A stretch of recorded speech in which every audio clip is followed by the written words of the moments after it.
Muy buenas a todos, ¿qué tal? Soy Ismael Vallejo de Clave.me y este es el vídeo número 6 del curso MuseTuf, el curso donde estamos viendo y aprendiendo MuseScore desde lo más básico hasta lo más avanzado. Y en este vídeo vamos a aprender a navegar por la partitura. ¿Qué es navegar? Pues básicamente saber movernos por la partitura, saber ampliar, reducir, poder ver de forma general un esquema de toda ella, aprender a utilizar los zooms, los tipos de vistas, comparar dos partes de la partitura e incluso buscar e irnos a un compás determinado. Así que sin más, comenzamos.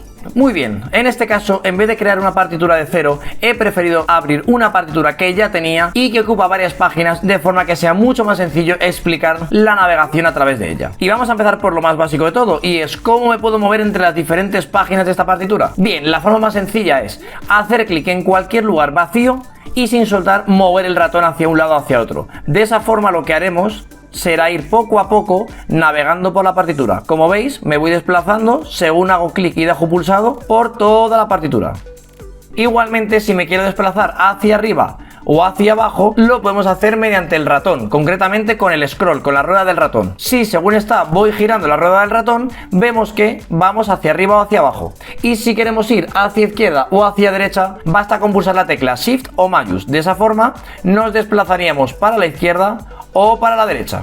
Además, una funcionalidad nueva de MuseScore 4 que no está en MuseScore 3 es que si damos el ratón al lateral de la partitura, vemos como nos aparece una barra de scroll que nos permite igualmente subir y bajar. Y de la misma forma en la parte inferior nos aparece una barra de scroll para poder movernos de izquierda a derecha. Otra opción para movernos es a través de los elementos. Si por ejemplo hago clic sobre la primera nota, vemos que podemos desplazarnos de nota a nota con las teclas izquierda y derecha del ratón. Si además pulsamos control, vemos que entonces en vez de saltar por notas, saltamos por compás. Si por ejemplo llega un compás en el que hay varias notas y quiero moverme de una a otra, por ejemplo para eliminarla, puedo hacerlo pulsando la tecla Alt y las flechas arriba y abajo. Por otra parte, también podemos acercar y alejar la partitura. Esto podemos hacerlo tanto con los botones de lupa, como vemos aquí abajo, el menos para alejar y el más para acercar, como pulsando la tecla control y con la rueda del ratón. De esa forma vemos cómo también podemos alejarnos y acercarnos. Igualmente también tenemos la opción de, mediante este botón, elegir el zoom directamente. Por cierto, otro tajo de teclado que la verdad es que yo no utilizo mucho, pero igual os sirve, es si por ejemplo estamos aquí y queremos ir al encuadre de la partitura, pulsar control más la tecla 0. Y automáticamente vemos cómo se nos pone un zoom del 100%. Igualmente, si queremos trabajar sin la barra de inicio de Windows, podemos hacerlo mediante ver pantalla completa o también pulsando la tecla F11. En mi caso no veis gran diferencia porque yo estoy grabando directamente sin la barra de inicio, por tanto no es una diferencia muy notoria, pero en vuestro caso veréis cómo os aparece la barra de inicio de Windows. Otra forma de movernos por la partitura es desde ver navegador. Como veis, aquí nos muestra un esquemita de todas las páginas que tiene nuestra partitura, de forma que haciendo clic sobre la zona que queramos podemos movernos de forma muy sencilla. Para ocultarnos simplemente volvemos a ver navegador. Para lo siguiente que os quiero enseñar voy a alejar un poco la partitura. Y es la posibilidad de, aquí, en la barra de estado desde vista de página, cambiar la vista continua horizontal. De esta forma veríamos la partitura toda seguida sin saltos de línea. Igualmente podemos cambiarla a vertical. De esa forma tendríamos una única página con todo el contenido de la partitura.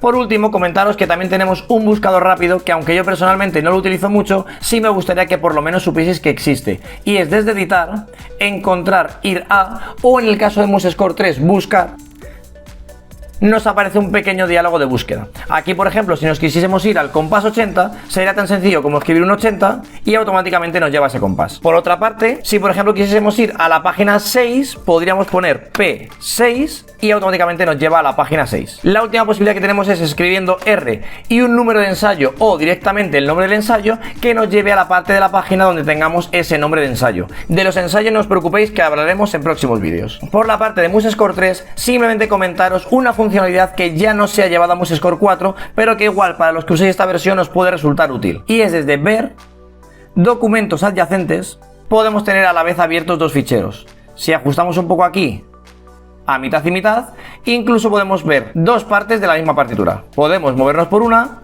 y movernos por otra. De esa forma, por ejemplo, podríamos copiar entre una y otra. Como ya digo, esto no se ha llevado a MuseScore 4. Igualmente tenemos una opción parecida que en vez de ser documentos adyacentes es documentos apilados, de forma que se apilan verticalmente en vez de horizontalmente. Y hasta aquí el vídeo de hoy. Puede parecer un vídeo un poco feo porque no hemos realmente creado ninguna partitura, pero creo que también es importante que aprendáis a navegar rápidamente, a utilizar los scroll, el zoom o poder moveros entre elementos, etc. En el siguiente vídeo nos meteremos de lleno con el timeline o la línea de tiempo, que nos permite tener en un esquema muy breve una estructura de toda la partitura. Y nada más por hoy, como siempre animaos a suscribiros, a hacer clic en la campanita, a dejar vuestro comentario, vuestro like y en general cualquier cosa que pueda hacer que YouTube dé la importancia que se merece a este vídeo. Nos vemos muy pronto. ¡Hasta luego!